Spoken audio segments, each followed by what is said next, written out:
point now. And it really all centered around the idea that it was just education, really at its core.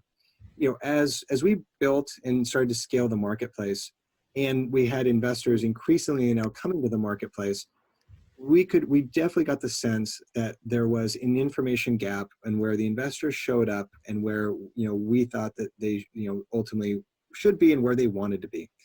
And so to do that, we said, well, there's no better way to help investors understand the space rather than creating some good content. And so we started to build some good content, and then that basically accumulated and became the ebook, which was published. And really what it was all boiled down is when I wrote all this content, it was just trying to walk through the investor through the scenarios of how do we begin to look at a deal? When we look at a deal, what are the things to look at? What are some of the questions to ask? What are the terms? What are the metrics? How are the metrics derived, and what do they really mean?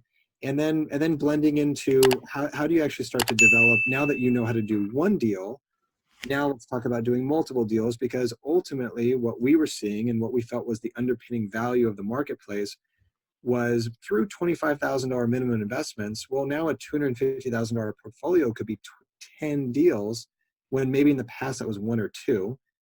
But if you getting to the 10 deals, well, what does that really mean? Because a lot of these investors weren't really thinking about diversification at the national level.